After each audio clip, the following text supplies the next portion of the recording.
না মাগো যেতে দাও পীর মাশায়েখদের সাথে, পীর মাশায়েখদের সাথে, পীর মাশায়েখদের সাথে। বেদিনের পাঞ্জায় বিশ্ব মুসলমান, কান্নায় ভাঙছে নীল আকাশ, আকাশ। আমরা ফুটাবো হাসি মজলুমানের মুখে, বুকে ঝড় তুলেছে বিশ্বাস, বুকে ঝড় তুলেছে বিশ্বাস, বুকে ঝড় তুলেছে বিশ্বাস। পৃথিবীর এই অমানিসা, পৃথিবীর এই অমানিসা, পৃথিবীর এই অমানিসা সত্যের আলো দিয়ে টুটাবো।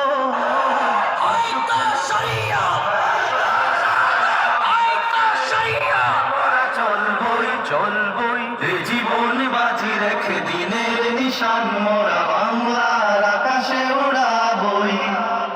আসুক না যত বাধা যত ঝড় সাইক্লোন, রাসূলের পথে মোরা চলবই এ জীবন বাজি রেখে দিনের নিশান মোরা বাংলার আকাশে উড়াবই।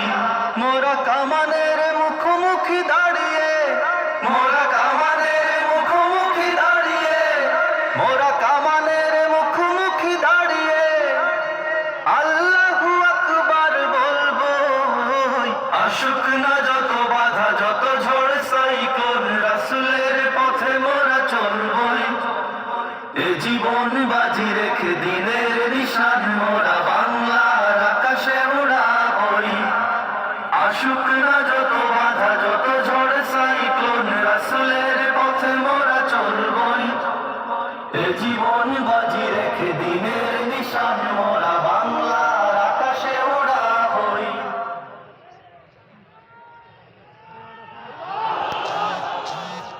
থেকে আদ্দিন ফাউন্ডেশনের পক্ষ থেকে সংগ্রামী তাওহীদি জনতা, এই পর্যায়ে আপনাদের সামনে পবিত্র কোরআন থেকে মূল্যবান তাকরীর পেশ করবেন। আদ্দিন ফাউন্ডেশনের উদ্যোগে আয়োজিত 3 দিন ব্যাপী ঐতিহাসিক তাফসীরুল কোরআন মাহফিলের দ্বিতীয় দিনের সমাপনী অংশের বিশেষ মেহমান হযরতুল আল্লাম মাওলানা রফিকুল ইসলাম মাদানী সাহেব নেত্রকোনা। এই পর্যায়ে আপনাদের সামনে পবিত্র কালামে হাকিম থেকে তাকরীর পেশ করছেন বিশিষ্ট ইসলামী চিন্তাবিদ, মজলুম জননেতা, জননন্দিত মুফাসসির কারক হযরত মাওলানা রফিকুল ইসলাম মাদানী সাহেব। আমি মুহতারামকে পবিত্র কালাম থেকে আলোচনা পেশ করার জন্য বিনীতভাবে অনুরোধ জানাচ্ছি। السلام عليكم ورحمة الله وبركاته. إن الحمد لله نحمده ونستعينه ونستغفره ونؤمن به ونتوكل عليه ونعوذ بالله من شرور أنفسنا ومن سيئات أعمالنا. من يهده الله فلا مضل له محمد وعلى آل محمد كما صليت على إبراهيم وعلى آل إبراهيم إنك حميد مجيد. اللهم بارك على محمد وعلى آل محمد كما باركت على إبراهيم وعلى آل إبراهيم إنك حميد مجيد. আদ্দিন ফাউন্ডেশন কর্তৃক আয়োজিত আজকের এই ব্যতিক্রম ধর্মী ঐতিহাসিক তাফসীরুল কোরআন মাহফিলের সম্মানিত উলামায়ে কেরাম, মুরব্বির কথা মনে পড়ে যায়। আমার বাবা চলে গিয়েছেন দীর্ঘ অনেক দিন আগে, আমি যখন হেফজখানায় পড়ি। তো আজকে যখন এই ডকুমেন্টারিতে আমার বাবার কথাও চলে আসে, আমি আমার চোখে পানি রাখতে পারি নাই। আল্লাহ পাক তাদের এই আয়োজনকে কবুল করুক, বলেন আমিন। প্রিয় উপস্থিতি, আমি আজকে আপনাদের সামনে নিপীড়িত নির্যাতিত মুসলিম উম্মার পক্ষ থেকে কিছু কথা বলবার চেষ্টা করব। আজ পৃথিবীর দিকে দিকে তাকালেই দেখা যাবে মুসলিমরা নির্যাতিত এবং নিপীড়িত। ইসরায়েলে সর্বশেষ ফিলিস্তিনের গাজার মুসলমানদের জন্য যে হসপিটাল ছিল, সেই হসপিটালটাকেও ইসরায়েলের বর্বর হানাদার বাহিনী বোমা ফেলে, বোমার আঘাতে সেই হসপিটালকে গুড়িয়ে দিয়েছে। চিৎকার করে ফিলিস্তিনের মুসলমানরা চিকিৎসার জন্য চিৎকার করে দিক বেদিক ছুটোছুটি করছে। ইসরায়েলে গ্রেট ইসরায়েল রাষ্ট্র গঠন করবার জন্য মুসলমানদেরকে তাড়িয়ে এক মহাযজ্ঞ, এক মহা আয়োজন তারা তৈরি করেছে। গ্রেট ইসরায়েল তৈরি করবে। আপনি যদি ভারতবর্ষের দিকে তাকান, পুরো ভারতবর্ষে হিন্দুত্ববাদী, ব্রাহ্মণ্যবাদী তাগুতি শক্তি ইসলাম এবং মুসলমানদেরকে মূলোৎপাটন করে, ইসলাম এবং মুসলমানদেরকে তাড়িয়ে দিয়ে এই উপমহাদেশে অখণ্ড ভারত তৈরি করবার এক নীল নকশা, এক মহা আয়োজন তৈরি করে বসে আছে। অপ্রিয় মুসলিম উম্মাহ, আজকের আয়োজন বৃথা হয়ে যাবে। আজকের এই লক্ষ লক্ষ মানুষের জমায়েত বৃথা হয়ে যাবে যদি নির্যাতিত, নিপীড়িত মুসলিম উম্মাহর পক্ষে এই জাগরণ, এই জজ্বা আমরা যদি কাজে লাগাতে ব্যর্থ হই। খোদার কসম করে বলি, খোদার কসম করে বলি, এই জজ খ্যাতি, এই জজ্বা, এই জনস্রোত কোনো কাজে আসবে না যদি আমরা নির্যাতিত, নিপীড়িত মুসলিম উম্মাহর পক্ষে দাঁড়াতে ব্যর্থ হই।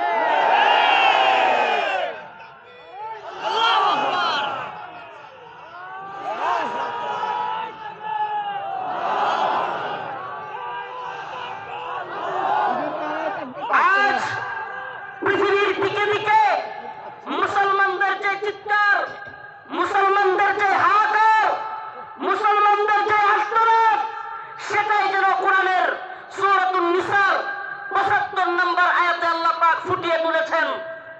আল্লাহ পাক পৃথিবীবাসীকে জানিয়ে দিচ্ছেন, ওয়ামা লাকুম লা তুকাতিলুনা ফি সাবিলিল্লাহ, ওয়ামা লাকুম লা তুকাতিলুনা ফি সাবিলিল্লাহ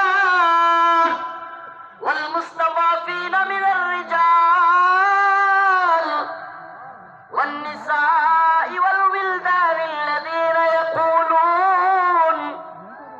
ইয়াকুলুনা রব্বানা ربنا أخرجنا من هذه القرية الظالم أهلها। এই যে রব্বানা, এ আমাদের রব, আখরিজনা, আমাদেরকে বের করেন, আমাদেরকে বের করেন, মিন হাযিহিল ক্বরিয়াতি যালিমি আহলুহা ওয়াল মুস্তাদআফিনা মিনার রিজাল ওয়ান নিসা ওয়াল উইলদান আল্লাযীনা ইয়াকুলুন। এই যে দুর্বল মানুষদের, নিপীড়িত, নির্যাতিত, মাজলুম মানুষদের আর্তনাদ, শিশুদের চিৎকার, আমাদের মা বোনদেরকে সেই দর্শিতা মায়ের হাজারি, এগুলোই যেন কোরআনের এই আয়াতে আল্লাহ পাক ফুটিয়ে তুলেছেন। আল্লাহ পাক জানিয়ে দিলেন, ও মুসলিম উম্মাহর যুবকেরা, খাহেসাত পূরণ করার জন্য লক্ষ লক্ষ জমায়েতের মধ্যে তোমাকে বরণ করে নেওয়া, এটা তোমার সাকসেসফুলতা।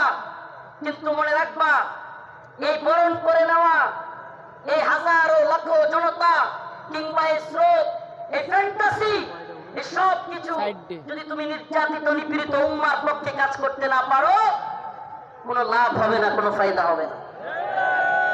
আমরা যতক্ষণ পর্যন্ত নির্যাতিত, নিপীড়িত মুসলমানদের পাশে দাঁড়াতে পারবো, আল্লাহ পাকের ঘোষণা, ইন্নামাল মুমিনুনা ইখওয়া, মুমিন মুমিনের ভাই, মুমিন মুমিনের ভাই। বড় আফসোস লাগে, কষ্ট লাগে, আমরা কিভাবে দাঁড়াতে পারবো অনেকে বুঝি না। অনেকে বলি, হুজুর আমরা সেই ফিলিস্তিনিদের পক্ষে কিভাবে দাঁড়াবো, আমরা কাশ্মীরিদের পক্ষে কিভাবে দাঁড়াবো। আমি বলি, দাঁড়ানোর অন্যতম মাধ্যম হলো ইসরায়েলি পণ্য বয়কট করব। মানসিকভাবে অন্তর থেকে কষ্ট লাগে, এদের একটু লজ্জা হওয়া উচিত। এজন্য আজকে যেহেতু সুযোগ পেয়েছি, আর দিনের পক্ষ থেকে এই কথাটা বলার পরে আশা করি এদের কিছুটা হলেও লজ্জা হইতে পারে। এরা কারা? ঢাকার শাহজালাল আন্তর্জাতিক বিমানবন্দর, এটাতে আপনি একটা বোতল পানি কিনে পাবেন না ইসরায়েলি পণ্য ছাড়া।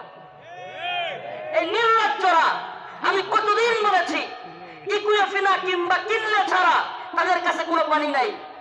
আমাদের জানতে মনে চায় আমাদের বাংলাদেশি পণ্য ব্যবহার করতে তোদের এত চলে কেন? ইকুয়েফিনা কিংবা কিনলে চাইতে অনেক ভালো মানের পানি হলো মাপ। আজকে মাপ পানি এয়ারপোর্টে রাখা যায় না। আজকেও আমি হাবেশ শাহ হুজুর, নাজমুস সাকিব সাহেব, আমরা শেষ পর্যন্ত সাধারণ ট্যাপ থেকে পানি খাইছি। কথাগুলো কেন বললাম? নির্যাতিত নিপীড়িত মুসলিম উম্মার পক্ষে আমরা দাঁড়াতে পারবো যখন আমি অন্তর থেকে সেই ব্যথাটা অনুভব করব যে আমার মুসলিম ভাই আঘাতপ্রাপ্ত হচ্ছে, আমার মুসলিম বোনকে ধর্ষিতা করা হচ্ছে।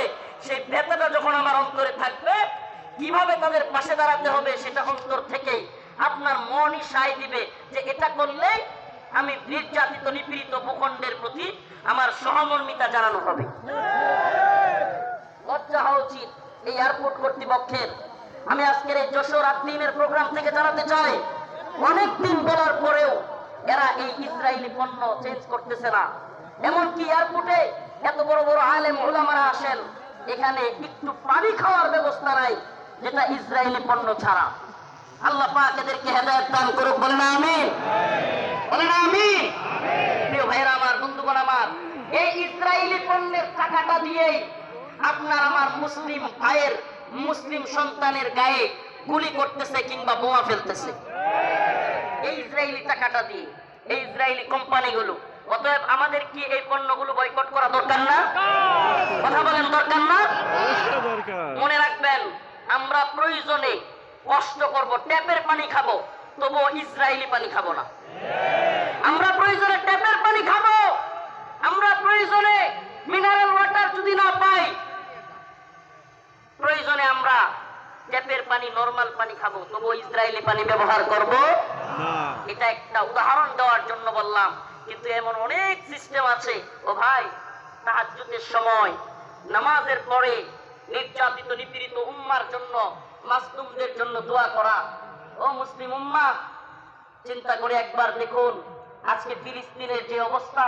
ছোট্ট শিশুকে তার বাবা তার সামনে ছটফট করতেছে, তার ছোট্ট শিশু দৌড়াচ্ছে, কাতরাচ্ছে, ছটফট করতেছে, অথচ বাবা চিকিৎসা দিতে পারতেছে না। একবার ভাবুন না, নিজের সন্তানকে ওই জায়গায় রাখুন, আপনি বাবা হিসেবে আপনার অন্তরটা কেমন লাগবে? আজকে কাশ্মীরের অবস্থা দেখুন। এই ভারতীয় বাহিনী, এই হিন্দুত্ববাদী তাগুতি শক্তি, এই জালেমরা এখন আমাদেরকে হুমকি দেয়। এখন আমাদের গায়ে একটু লাগছে, কিন্তু আপনি কি জানেন বিশ্বের বড় বড় মিডিয়ার তথ্য অনুযায়ী, রিপোর্ট অনুযায়ী, এটা আমাদের কথা নয়, বিশ্বের বড় বড় মিডিয়ার রিপোর্ট অনুযায়ী এক কাশ্মীরে 10,000 আমাদের মা বোনদেরকে ধর্ষণ করা হয়েছে। কয় হাজার? কথা বলেন না, কয় হাজার? 10,000 আমার আপনার মা বোনকে ধর্ষণ করা হয়েছে এক কাশ্মীরের মধ্যে। প্রিয় মুসলিম উম্মাহ, আল্লাহ মাফ করুক, আজকে কাশ্মীরের পরিস্থিতি যদি আমার দেশের হয়, আমার বাংলাদেশের হয়, কল্পনা করা যায়? ওরা উৎপত্তি আছে সীমান্তের ওপারে মুসলিমদেরকে নির্যাতন করার জন্য। সাউন্ড যাচ্ছে না? কি বলতেছে?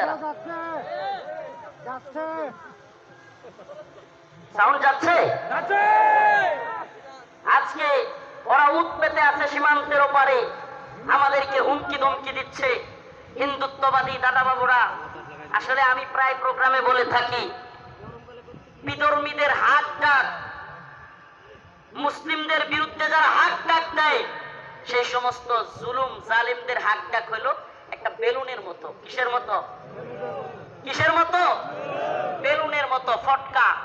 একটা সুই নিয়ে ফুটা করে দিতে পারলেই সব শেষ। সুই নিয়ে ফুটা করে দিতে পারলেই। একটা ছোট্ট উদাহরণ দিই, তাইলে আরো ভালো বুঝবেন। চট্টগ্রামে আমার ভাই সাইফুল ইসলাম আলিফকে শহীদ করে দিল। সেনাবাহিনীর উপর, পুলিশের উপর চিন্ময় দাসকে গ্রেফতার করার কারণে আক্রমণ করলো। কিন্তু যখনই মুসলিমরা চট্টগ্রামে জেগে উঠলো, মুসলিমরা জজবা নিয়া, ইমানি জোশ নিয়া রাজপথে নেমে আসলো। আয় সুবহানাল্লাহ। যেই চিন্ময় দাসকে গ্রেফতার করার কারণে, যেই চিন্ময় দাসকে গ্রেফতার করার কারণে হাজার হাজার লোক প্রিজন ব্যান আটকে দিছে, যে চিন্ময় দাসকে গ্রেফতারের কারণে আমাদের এক ভাইকে হত্যা করে ফেলছে, 2-3 দিন যাইতে পারে নাই। ওই যে একটা কথা আছে না, সেনাবাহিনীর কথাটা খুব প্রচলিত হয়েছিল বাংলাদেশে, গোপালগঞ্জেতে সূর্যই উঠেছে, বাকিটা বললাম না। যখনই ওইটা লাগাই দিছে, মুসলিমরাও জায়গা উঠছে। সুবহানাল্লাহ। আগে তো প্রিজন ব্যান আটকায়া মানুষদেরকে হত্যা করে দিচ্ছে, হায়রে তাদের শক্তি, হায়রে তাদের গরম। সেমনি মুসলমানরা জায়গা উঠছে, এখন চিন্ময় দাসের উকিল পাওয়া যাচ্ছে না। চিন্ময় দাসের কি নাই? কথা বলেন না, কি নাই? সুবহানাল্লাহ ওয়া বিহামদিহি, সুবহানাল্লাহ ওয়া বিহামদিহি। আপনারা এই বিষয়টা দেখে থাকলে বুঝবেন, এত হাত ডাক, এত কিছু, অথচ এখন চিন্ময় দাসের উকিল পাওয়া যাচ্ছে না। এদের হাত ডাক হলো ওই বেলুনের মতো, যদি সুই নিয়ে খালি ফুটা করে দিতে পারেন তাইলেই যথেষ্ট। এজন্য আমরা বলি, হিন্দুত্ববাদী নরেন্দ্র মোদীকে বলতে চাই, শত শত আলেমদেরকে শেখ হাসিনা তোমাকে খুশি করার জন্য গ্রেফতার করেছিল, অসংখ্য আলেমদেরকে নির্যাতন করেছিল শেখ হাসিনা মোদীকে খুশি করবার জন্য। কিন্তু আমরা জানতে চাই, শেষ পর্যন্ত মোদী কি হাসিনাকে টিকায় রাখতে পারছে? পারছে? কেন পারে নাই? কারণ এদের হাত ডাক এটা বেলুনের মতো, মুসলমানরা জায়গা গেলে পৃথিবীতে কোনো জালেম টিকতে পারে নাই। শুধু জালেম হাসিনা যায় নাই, আল্লাহ পাক হাসিনাকে পালায়া যাওয়াদের রোল মডেল বানায়। হাসিনারে কি বানায় দিচ্ছে আল্লাহ? পালায়া যাওয়াদের রোল মডেল। বাশার আল আসাদ পালাইছে, মিডিয়ার নিউজ বলতেছে হাসিনা যেমন শেষ 40 মিনিটের একটা ভিডিও বার্তা দিতে চাইছিল, বাশারও নাকি বার্তা দিতে চাইছিল, দিতে পারে নাই। মানে রোল মডেল হয়ে গেছে গা হাসিনা। এখন পালায়া যাওয়াদের কি রোল মডেল। এখন কেউ পালায় গেলে সবাই বলবে হাসিনা মডেলে পালাইছে। কোন মডেলে? কথা বলেন না, কোন মডেলে? আফসোস লাগে, পরিতাপের বিষয়, কষ্টের বিষয়। অনেকে হয়তো আমার মতো আপনারাও চিন্তা করেন, হাজার হাজার মানুষকে গুলি করে মারলো, ছাত্রদেরকে গুলি করলো, স্কুলের মাদ্রাসার ছাত্রদেরকে গুলি করলো, হেলিকপ্টার থেকে গুলি করলো, এদেশের সর্বজন শ্রদ্ধেয় আলেমদেরকে কারাগারে নিয়ে বন্দি করলো, রিমান্ডের নামে নির্যাতন করলো, জুলুম করলো।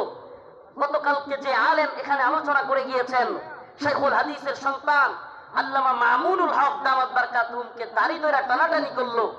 এদেশের সর্বজন শ্রদ্ধেয় বুজুর্গ আলেম, সকলের শ্রদ্ধেয় মানুষ আল্লামা সাইদি রাহিমাহুল্লাহকে কারাগার থেকে হত্যা করে বাহির করলো।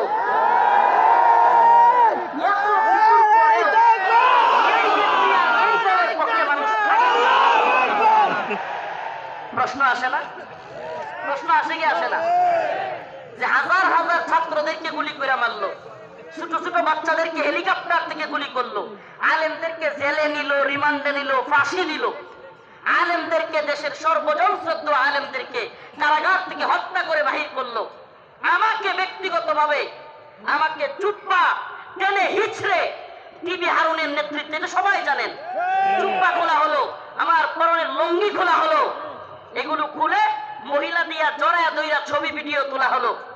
অসংখ্য আলেমের নির্যাতনের, নিপীড়নের গল্প শুনলে গা শিউরে উঠবে। যৌনাঙ্গে পর্যন্ত চাপ দিল আলেমদের। এত কিছুর পরেও এই নেত্রী যে তার কর্মীদেরকে রেখা পালায়, তার পক্ষে কিভাবে লোকেরা থাকে? প্রশ্ন আসে না? আসলে আল্লাহ বলেন, খতামাল্লাহু আলা কুলুবিহিম ওয়া আলা সামরিহিম ওয়া আলা আবসারিহিম গিশাওয়া। আল্লাহ পাক এদের অন্তরের মধ্যে সিলমোহর মেরে দিছে। আল্লাহ পাক এদের কানের মধ্যেও সিলমোহর মেরে দিছে। আল্লাহ পাক এদের চোখের উপরে পর্দা ফেলে দিয়েছে। এরা সেই হাসিনা সরকারের আমলের এত নির্যাতন নিপীড়ন দেখেও দেখবে না। যেমন নির্লজ্জ বেহায়া তার নেত্রী, এমন নির্লজ্জ বেহায়া কর্মী।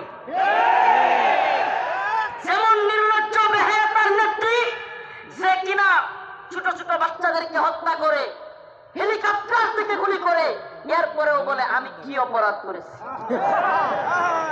কত বড় নির্লজ্জ হইলে এই কথা বলতে পারে? এরপরেও কি বলে আমি কি অপরাধ করেছি। আপনি কোন অপরাধ করেন নাই? প্রশ্ন এটা হইতে পারে যে আপনি কোন অপরাধ করেন নাই, আমাকে এমন একটা অপরাধ দেখান। ও প্রিয় মুসলিম উম্মাহ, বাংলাদেশের বাইতুল মুকাররমে হেফাজত ইসলামের আন্দোলনে হাসিনার পুলিশ বুট পয়রা জুতা পয়রা দেশের জাতীয় মসজিদে আলেমদেরকে গুলি করে নাই? এর থেকে জঘন্য আর কি হইতে পারে? আপনি কোনটা করেন নাই বলেন? আমাদেরকে তাহাজ্জুদের আর এই কোরআন তিলাওয়াতের গল্প শোনায়া আপনি কোন আকামটা করেন নাই? প্রিয় মুসলিম উম্মাহ, যশোরবাসী, এই মেসেজ যশোরের মুসলমানদের জন্য নয়। এই মেসেজ, আজকের এই আলোচনা আমার এই দেশবাসীর জন্য আমি রেখে যেতে চাই। আমি আমার কথাগুলো সকলের কানে পৌঁছে দিতে চাই। ও প্রিয় উম্মাহ, প্রিয় জাতি, আমরা চেয়েছি আমাদের অন্তর থেকে, আমাদের ছাত্ররা, আমাদের শিক্ষকরা, আমাদের কলামিস্ট, বুদ্ধিজীবী, মুফতি, বক্তা, ছাত্র, সকল শ্রেণী পেশার মানুষ, আমরা চেয়েছি আল্লাহ পাক হাসিনাকে এই ভূখণ্ড থেকে, আমাদের উপর থেকে, জুলুম থেকে বাঁচাক। আল্লাহ পাক আমাদেরকে বাঁচাইছেন কি বাঁচান নাই? তার মানে আমরা মন থেকে সম্মিলিত ভাবে চাইলে পাওয়া যায়। পাওয়া যায় কি যায় না? বলেন, পাওয়া যায় কি যায় না? ইন্নাল্লাহা লা ইউগাইয়িরু মা বিকওমিন হাত্তা ইউগাইয়িরু মা বিআনফুসিহিম। আল্লাহ পাক ততক্ষণ পর্যন্ত কোন জাতিকে পরিবর্তন করেন না যতক্ষণ না সে জাতি নিজেরা পরিবর্তন চায় এবং পরিবর্তন হয়। সুবহানাল্লাহ। তো আমরা পরিবর্তন চেয়েছিলাম, পেয়েছি। পাইছি কি পাই নাই? এখন আমাদের আরেকটা পরিবর্তন দরকার। আমাদের মূল বিজয় সেটা। এই বিজয় আমাদের মূল বিজয় না। এই বিজয় যদি আমাদের মূল বিজয় হইতো, তাইলে আমরা আল্লাহর নবীরে কেউ কটূক্তি করলে, গালি দিলে, আমরা এই রায় পাইতাম যে তার শাস্তি হবে মৃত্যুদণ্ড। তার শাস্তি কি? এই ব্যাপারে ইমামগণ একমত।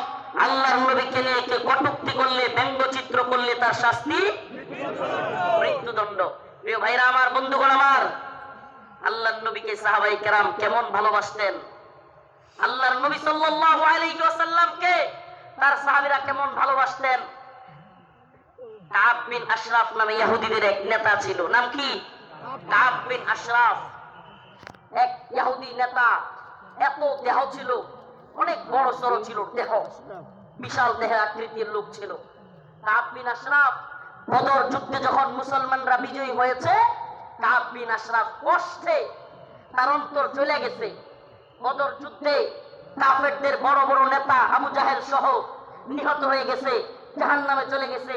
কাব বিন আশরাফের কলিজায় জ্বলন শুরু হয়ে গেছে। সে মুহাম্মদ আরবি সাল্লাল্লাহু আলাইহি ওয়াসাল্লামকে নিয়ে বিভিন্ন ধরনের কটূক্তিমূলক কবিতা বানাইছে। তার মহিলা ভাড়া কইরা তাদেরকে দিয়েও রাসূলের বিরুদ্ধে বিশুদ্ধার করাইছে। আল্লাহর নবী সাল্লাল্লাহু আলাইহি ওয়াসাল্লাম ডাকলেন, কাব বিন আশরাফ, তাকে হত্যা করতে পারবে এমন কে আছো? সুবহানাল্লাহ বলে। রাসূল সাল্লাল্লাহু আলাইহি ওয়াসাল্লাম নিজে ডাকলেন, হে আমার সাহাবারা, তোমাদের মধ্যে কে আছে কাব বিন আশরাফকে হত্যা করবে? অথচ আমার নবীর ব্যাপারে অনেকে বলে, রাসূল সাল্লাল্লাহু আলাইহি ওয়াসাল্লামকে কি বলে, যে রাসূল সাল্লাল্লাহু আলাইহি ওয়াসাল্লাম এক গালে মারলে আরেক গাল পাইতা দিতেন। ছোটবেলায় এগুলো শুনতাম। নাউজুবিল্লাহ। রাসূলের এক গালে মারবে আর সাহাবায়ে কেরাম বসে বসে দেখবে। ইসলাম সন্ন্যাসী মার্কা ধর্ম না। ইসলাম সন্ন্যাসী মার্কা, সন্ন্যাসীগিরি, গান্ধীগিরি ইসলামে চলে না। ইসলামের বাণী একবারে সুস্পষ্ট, ফায়াকতুলুনা ওয়া ইউকতালুন, হয় মরো নাইলে মারো। দিনের প্রয়োজনে মারতে হবে, মরতে হবে, ইনশাআল্লাহ। দিনের প্রয়োজনে মারতে হবে, মরতে হবে। মায়ের খাওয়াও সুন্নত, দেওয়াও সুন্নত। আমরা যদি খালি মায়ের খাইতাম, হাসিনার পতন হইতো? মাঝে মাঝে পিটানো দেওয়া লাগছে, কথা কয় না? যারা জালিমের পক্ষ নিবে, একটা কথা মনে রাখবেন, মুসলমান ইমানদার, সম্ভবত হযরত আলী রাদিয়াল্লাহু আনহুর কথা এটা, জালেমদের প্রতি সহানুভূতি দেখানো মাজলুমদের সাথে গাদ্দারি। আবারও বলছি, জালেমদের প্রতি উদারতা দেখানো মাজলুমদের সাথে গাদ্দারি। মাজলুমদের সাথে গাদ্দারি করা যাবে? যাবে? কাব বিন আশরাফ আল্লাহর নবীর নিয়ে কটূক্তি করে। রাসূল সাল্লাল্লাহু আলাইহি ওয়াসাল্লাম বললেন, তোমাদের মধ্যে কে আছে যে কাব বিন আশরাফকে হত্যা করবে? আল্লাহর নবীর এক সাহাবী মুহাম্মদ বিন মাসলামা দাঁড়ায় গেলেন, ইয়া রাসূলুল্লাহ আতুহিব্বু আন তাকতুলাহু? ইয়া রাসূলুল্লাহ, আপনি কি চান আমি তাকে হত্যা করি? রাসূল বললেন, অবশ্যই হ্যাঁ। মুহাম্মদ বিন মাসলামা বললেন, ইয়া রাসূলুল্লাহ, আমাকে অনুমতি দেন, আমি একটু তার সাথে গল্প করব, মানে সিনেমা গল্প করব আর কি, তার একটু খুশি করব। ইয়া রাসূলুল্লাহ, আমার অনুমতি দেন। আল্লাহর নবী বললেন, অনুমতি দিলাম। রাসূলুল্লাহ সাল্লাল্লাহু আলাইহি ওয়াসাল্লামের অনুমতি পেয়ে মুহাম্মদ বিন মাসলামা রাদিয়াল্লাহু আনহু কাব বিন আশরাফের কাছে গেলেন। কাব বিন আশরাফের কাছে গিয়ে আল্লাহর নবীকে নিয়ে যেহেতু বলে আসছেন একটু গল্প করবেন, বানায়া সিনায়া, যুদ্ধ মানেই ধোঁকা। আপনি সবকিছু যুদ্ধের ময়দানে শত্রুর বিরুদ্ধে সব কথা বলে দিয়ে আপনি পারবেন না। যুদ্ধ মানেই ধোঁকা, মাঝে মাঝে ধোঁকা দিতে হয়। তো কাব বিন আশরাফ রে গিয়া বললেন, আমরা তো মুহাম্মদ রে নিয়া খালি যাকাত চাই, খালি যাকাত দিতে হয়, সদকা দিতে হয়, বিপদে আছি মুহাম্মদ রে নিয়ে। নাউজুবিল্লাহ সাল্লাল্লাহু আলাইহি ওয়াসাল্লাম। রাসূল সাল্লাল্লাহু আলাইহি ওয়াসাল্লামের ব্যাপারে কাব বিন আশরাফকে খুশি করার জন্য কাব খুব খুশি হয়ে গেল। আগেই কিন্তু অনুমতি নিয়ে আইছেন, আগেই অনুমতি নিয়েই আসছেন। আল্লাহর নবীর ব্যাপারে বললেন কাব বিন আশরাফকে, আমরা তো মুহাম্মদ রে নিয়ে বিপদে আছি সাল্লাল্লাহু আলাইহি ওয়াসাল্লাম, কি সাদাকা যাকাত দিতে দিতে আমরা শেষ হয়ে যাচ্ছি। কাব কয়, এ আগেই কইছিলাম না? খুব খুশি হয়েছে, আগেই তো কইছিলাম। এবার মুহাম্মদ বিন মাসলামা বললেন, তোমার কাছে কিছু কর্জা চাই। কি চাই? কর্জা চাই, আমাদেরকে কিছু খাদ্য দাও। কাব বিন আশরাফ বলল, দিতে পারি, কিন্তু কিছু বন্ধক রাখতে হবে। আল্লাহর নবীর সাহাবী মুহাম্মদ বিন মাসলামা রাদিয়াল্লাহু আনহু আল্লাহর নবীকে বলে এসেছেন, ও পয়গম্বর, ও আমার প্রিয় হাবিব, আমি অবশ্যই অবশ্যই কাব বিন আশরাফের সাথে খুশ গল্প করতে পারি। আল্লাহর নবী বললেন, অনুমতি দেয়া হলো। কাব বিন আশরাফকে মুহাম্মদ বিন মাসলামা রাদিয়াল্লাহু আনহু বললেন, মুহাম্মদ, তিনি তো আমাদের কাছ থেকে বেশি বেশি সাদাকা আর যাকাত নিচ্ছেন, এমন অবস্থায় আমরা তো ফতুর হয়ে যাচ্ছি, কি করা? কাব খুব খুশি হয়ে গেল। কাব বলল, আগে তোমাদেরকে বলেছিলাম মুহাম্মদের পিছনে থাকবা না। এবার কাব বিন আশরাফের কাছে মুহাম্মদ বিন মাসলামা কিছু চাইলেন।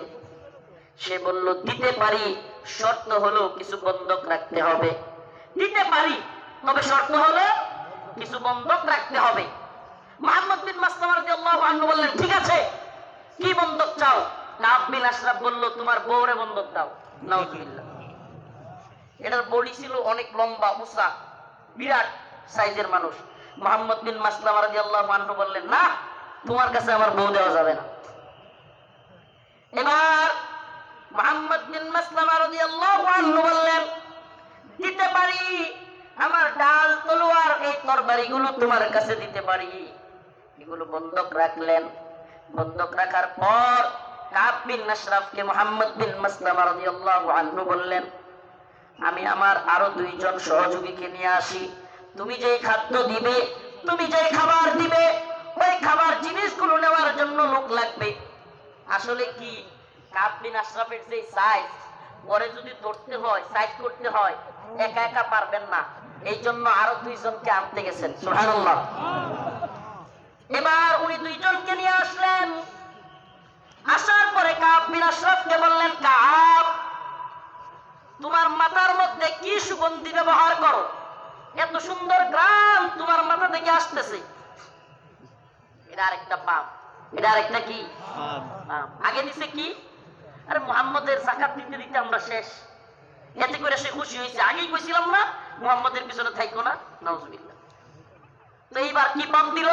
যে তোমার কল্লার মধ্যে, তোমার মাথার মধ্যে এমন কি সুগন্ধি দাও, এত সুগন্ধি আসতেছে, সুঘ্রাণ আসতেছে। কাব বিন আশরাফ খুশিতে গদগদ হয়ে গেছে, খুব খুশি হয়েছে, পাপ দিচ্ছে। তো মুহাম্মদ বিন মাসলামা রাদিয়াল্লাহু আনহু বললেন, কাব, তোমার মাথার থেকে একটু সুঘ্রাণ নেওয়ার জন্য তোমার মাথাটা একটু আমাকে আগায় দিতে পারবা? মানে মাথা থেকে কি নিব? সুগন্ধি নিব। কাব বিন আশরাফ খুশি হয়ে গেল। খুশি হয়ে কাব বিন আশরাফ তার কল্লাটা আগায় দিল। ও যশোরবাসী, খুব মনোযোগ দিয়ে শুনবেন। আল্লাহর নবীর সাহাবা মুহাম্মদ বিন মাসলামা যখন কাব বিন আশরাফ কল্লাটা আগায় দিল, সাথে সাথে আল্লাহর নবীর সাহাবী মুহাম্মদ বিন মাসলামা কাব বিন আশরাফের কল্লা এইভাবে পেছায় ধরলেন। সুবহানাল্লাহ। কাব বিন আশরাফের কল্লা পেছায় ধইরা সঙ্গী সাথী থাকা অন্য সহপাঠীদেরকে বললেন, কাব বিন আশরাফের কল্লার মধ্যে কূপ দাও। সুবহানাল্লাহ। মুহাম্মদ বিন মাসলামা গলা চাইপা ধরলেন, আর কাব বিন আশরাফকে ওনার সাথীদেরকে বললেন, কূপ দাও। আল্লাহু আকবার বলে কাব বিন আশরাফের কল্লা ফেলে দিলেন। ও মুহাম্মদ আরবির উম্মতেরা, সেই জগৎ বিখ্যাত উক্তি শেখ খালিদ আর রশিদ ফাকাল্লাহু আসর কণ্ঠে কণ্ঠ মিলিয়ে বলতে চাই, ইয়া উম্মত মুহাম্মদ, ইয়া উম্মত মুহাম্মদ, আমার নবীকে নিয়ে কটূক্তি করা হবে, আমার নবীকে নিয়ে ব্যঙ্গচিত্র বানানো হবে। আল্লাহর নবীর সাহাবায়ে কেরাম সহ্য করতে পারতেন না। ফরমায় রাসূলুল্লাহ সাল্লাল্লাহু আলাইহি ওয়াসাল্লাম, ফরমায় রাসূলুল্লাহ সাল্লাল্লাহু আলাইহি ওয়াসাল্লাম, মান সাব্বা নাবিয়ান ফাকতুলু, আল্লাহর নবীকে নিয়ে যে কটূক্তি করবে, রাসূল সাল্লাল্লাহু আলাইহি ওয়াসাল্লামকে যে গালি দিবে, তার শাস্তি একটাই। সমস্ত ইমাম একমত, আল্লাহর নবীকে নিয়ে কটূক্তিকারীর শাস্তি ওয়াজিবুল কতল, তাকে হত্যা করা হবে, তার কল্লা থেকে গলাকে আলাদা করে দিতে হবে।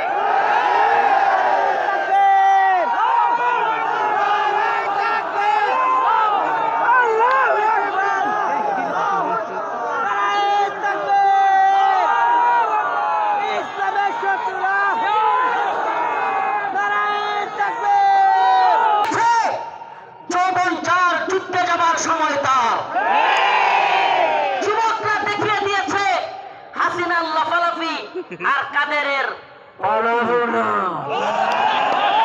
কোথায় কাকা? পালাবো না কোথায়?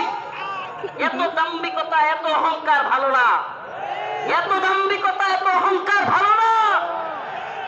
মনে রাখবা, ফিরাউন নমরুদি আল্লাহর কাছে কোন টাইম ছিল না, আর উবাইদুল কাদের আর হাসিনা। আল্লাহ পাক তোমাদেরকে পরিণতি দেখিয়ে দিয়েছেন। মুসলিম উম্মার যুব সমাজদেরকে বলি, ও প্রিয় উম্মার যুবকেরা, তৈরি হও নির্যাতিত নিপীড়িত মুসলিম উম্মার পাশে দাঁড়াবার জন্য।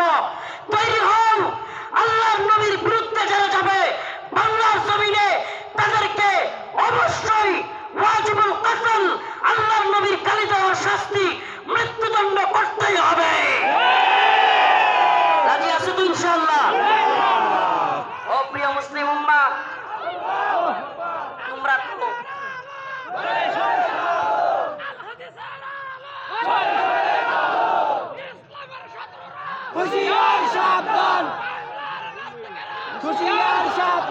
কাজে লাগাইতে পারি, তাহলে আর কোন নতুন সরকার নাই, এই ভূখণ্ডে আমরা কোরআনী শাসন চালু করতে পারবো। আর কোন তন্ত্রমন্ত্র নয়, তন্ত্রমন্ত্রের দেখা শেষ। আমরা তো এই স্লোগান দিকে দিকে জানিয়ে দিতে চাই, তন্ত্রমন্ত্রের দিন শেষ, কোরআন সুন্নাহর বাংলাদেশ। আল্লাহ, তন্ত্রমন্ত্রের দিন শেষ, কোরআন সুন্নাহর বাংলাদেশ। সাবিলুনা সাবিলুনা।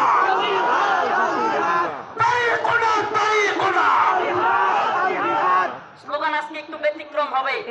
আমি বলবো আল্লাহর জমিনে আল্লাহর আইন বাস্তবায়ন করছে আইন, বলতে পারবেন? আল্লাহর জমিনে আল্লাহর আইন বাস্তবায়ন করছে আইন। হয়তো শরিয়া ইম্মা শরিয়া ইম্মা শরিয়া হয়তো শরিয়া,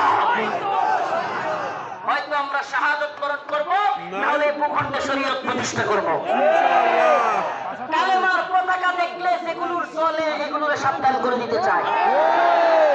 এ ভূখণ্ডে লা ইলাহা ইল্লাল্লাহর পতাকা উড়বেই, আজ হোক কাল একদিন উড়বেই।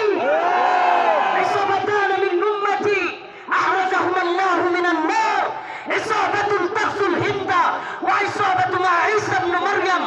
রাসূলের ঘোষণা, এই ভূখণ্ডে হিন্দুত্ববাদী ব্রাহ্মণ্যবাদী তাগুতি শক্তির বিরুদ্ধে, দিল্লির বিরুদ্ধে, হিন্দুত্ববাদীদের বিরুদ্ধে আল্লাহর নবী বলেছেন মুসলমানদের একটা গাজওয়া হবে, গাজওয়াতুল হিন্দ হবে। সেই যুদ্ধে মুসলমানরা বিজয়ী হবে। শুধু বিজয়ী হবে না, দিল্লির সেই মসনদে, দিল্লির সেই লাল কেল্লায় কালেমার পতাকা পথ পথ করে উঠবে ইনশাআল্লাহ।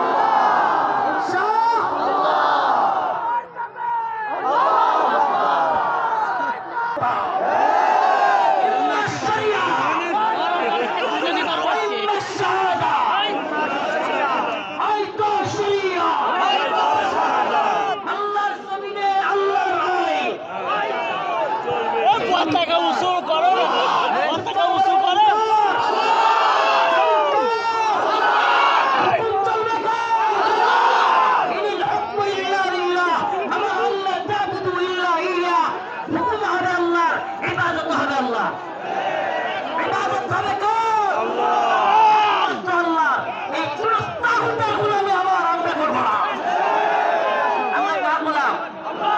আমরা ভারতের গোলাম নই, আমেরিকার গোলাম নই, আমরা ইসরায়েলের গোলাম নই। আমরা কার গোলাম? আমরা কার? পৃথিবীবাসী জেনে রাখো, আমরা আল্লাহর গোলামি করি। এই মাথা নোয়াবত আল্লাহর কাছে। এই মাথা নোয়াবত কার কাছে? পৃথিবীর কারো কাছে আমাদের মাথা নত হবে। এবার আমার ডকুমেন্টারি তো দেখলেন, শেখুল হাদিস ইবনে শেখুল হাদিসের ডকুমেন্টারি দেখলেন, অন্যান্য আলেমদের ডকুমেন্টারি তো দেখবেন। আমি কিছু মাসলুমদের ডকুমেন্টারি আপনাদের সামনে বলে যাই, কলিজা ফেটে যায়। ও মুসলিম উম্মার প্রিয় যুবক ভাইরা, আপনারা জেনে থাকবেন 2013 সালে শাপলা চত্বর এক ভয়াবহ রাতের সাক্ষী